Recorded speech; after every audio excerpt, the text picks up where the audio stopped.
নমস্কার বন্ধুরা, আজ আমি আপনাদের করে দেখাবো শোল মাছের দম।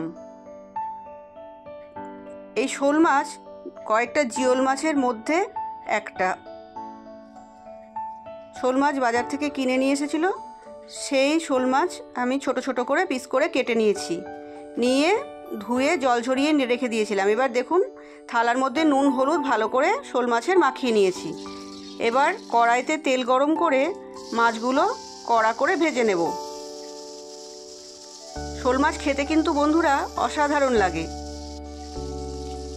অনেকেই হয়তো খেয়েছেন, আর যারা খাননি তারা একবার খেয়ে দেখবেন। শোল মাছ খেতে খুব ভালো লাগে। জ্যান্ত মাছ তো, এর স্বাদই আলাদা। দেখুন, মাছগুলো ভালোভাবে কড়া করে ভেজে নিয়েছি। এবার মাছ তুলে নিচ্ছি কড়াই থেকে, নিয়ে আরেকবার মাছ ভেজে নেব, কারণ অনেকগুলোই পিস হয়েছিল। এই মাছ তো বড় করে কাটে না, ছোট ছোট পিস করেই কাটতে হয়। বড় শোলও পাওয়া যায়, ছোট শোলও পাওয়া যায়, তবে আমরা যেটা নিয়ে এসেছিলাম মাঝারি শোল, এটা খেতে খুব স্বাদ হয়। বড় শোলটা একটু ছিবড়ে টাইপের লাগে। আপনারা একদিন খেয়ে দেখতে পারেন আমার এই রেসিপিটা ফলো করে, খুব ভালো লাগে। আর যদি আপনাদের ভালো লাগে আমার এই রান্নাটা বন্ধুরা, তাহলে আমার এই চ্যানেলটা আপনারা অবশ্যই সাবস্ক্রাইব করবেন এবং বেল বাটনটা অন করে দেবেন। দেখুন, মাছ ভাজা হয়ে গেছে, মাছ তুলে নিয়েছি। এবার ওই তেলের মধ্যে গোটা গরম মশলা, তেজপাতা আর জিরে ফোড়ন দিয়ে দিয়েছি।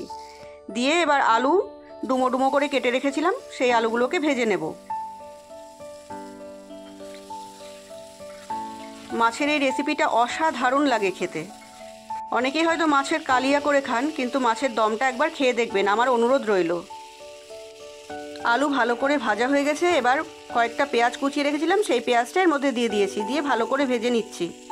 নিয়ে এর মধ্যে নুন আর হলুদ দিয়েছি, দিয়ে আবার একটু ভালো করে ভেজে নেব। দেখুন, ভাজা হয়ে গেছে। এবার আমি এর মধ্যে 4টে টমেটো কেটে রেখেছিলাম, সেই টমেটোগুলোকে দিয়ে দিয়েছি, দিয়ে আবার একটু ভালো করে ভাজবো। ভেজে মটরশুঁটি দিয়েছি, যেটা অনেকেই দেন না। দম তো, দমে মটরশুঁটি দিলে খেতে ভালো লাগে, সেই জন্য আমি মটরশুঁটি দিয়েছি। সব সবজিগুলো একটু ভালো করে ভাজা হয়ে গেলে এবার রেগুলারের কিছু মশলা, জিরে, আদা বাটা, ধনে গুঁড়ো সব একসাথে দিয়ে, লঙ্কার গুঁড়ো এর মধ্যে দিয়েছি, দিয়ে মশলা একটা পেস্ট করে নিয়েছিলাম, সেটা এর সাথে দিয়ে ভালো করে কষিয়ে নিচ্ছি। দেখুন, মশলাটা ভালো করে কষা হয়ে গেছে। এবার আমি জল এর মধ্যে অ্যাড করে দেব। মশলা থেকে তেল ছেড়ে দিয়েছে, এবার জল দিয়ে দিয়েছি। জলটা অবশ্যই গরম জল দিতে হবে, যাতে আলুটা ভালো করে সেদ্ধ হয়ে যায়। ঝোল ফুটে গেছে। এবার মাছগুলো আমি এর মধ্যে দিয়ে দিয়েছি, দিয়ে ভালো করে মাছগুলো ঝোলের সাথে ফুটিয়ে নেব।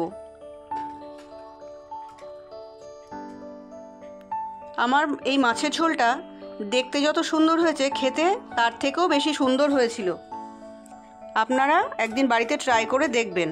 আমি এর মধ্যে গরম মশলা দিয়েছি, গরম মশলা দিয়ে ভালো করে একটু নেড়ে চেড়ে দিয়েছি, আর নামানোর আগে একটু কুচনো ধনেপাতা দিয়েছি বন্ধুরা।